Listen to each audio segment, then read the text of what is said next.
mạng y tế, vì sức khỏe cộng đồng.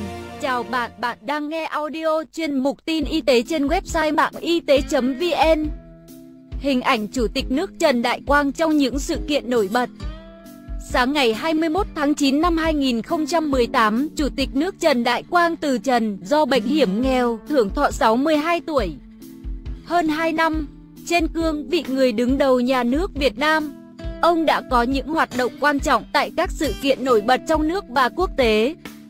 Ngày 2 tháng 4 năm 2016, trên cương vị tân Chủ tịch nước Cộng hòa xã hội chủ nghĩa Việt Nam, ông Trần Đại Quang tuyên thệ trước Quốc hội. Ảnh Quang Phong, ngày 22 tháng 5 năm 2016.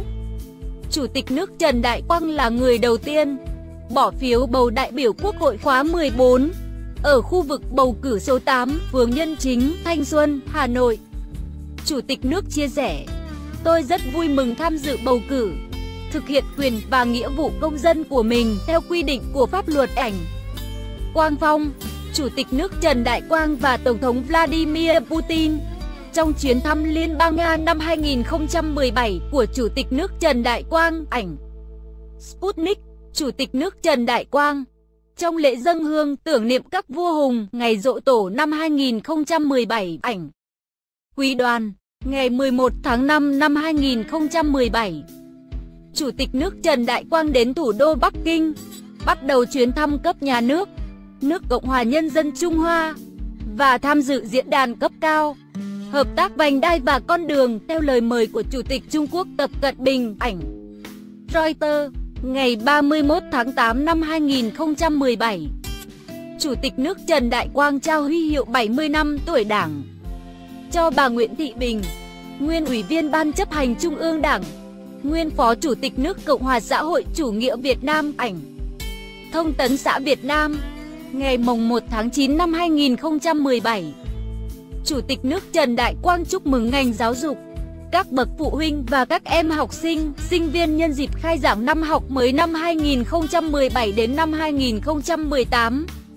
Tháng 11 năm 2017, Chủ tịch nước Trần Đại Quang chủ trì tuần lễ cấp cao Diễn đàn Hợp tác Kinh tế Châu Á-Thái Bình Dương 2017 APEC do Việt Nam đăng cai tổ chức. Lãnh đạo Việt Nam và lãnh đạo các nền kinh tế lớn nhất thế giới đã có những cuộc họp bàn quan trọng tại Đà Nẵng. Chủ tịch nước Trần Đại Quang và Tổng thống Hoa Kỳ Donald Trump trong lễ đón chính thức tại Hà Nội ngày 12 tháng 11 năm 2017. Ông Donald Trump thăm Việt Nam ngay trong năm đầu nhiệm kỳ theo lời mời của Chủ tịch nước Trần Đại Quang. Ảnh Hữu nghị, ngày 23 tháng 8 năm 2018. Chủ tịch nước Trần Đại Quang thăm cấp nhà nước đến Ethiopia theo lời mời của Tổng thống Ethiopia Mullah Teshome. Ảnh Thông tấn xã Việt Nam, ngày 11 tháng 9 năm 2018. Chủ tịch nước Trần Đại Quang tiếp đón Tổng thống Indonesia Joko Widodo thăm cấp nhà nước tới Việt Nam. Ảnh Thông tấn xã Việt Nam, sáng ngày 21 tháng 9 năm 2018.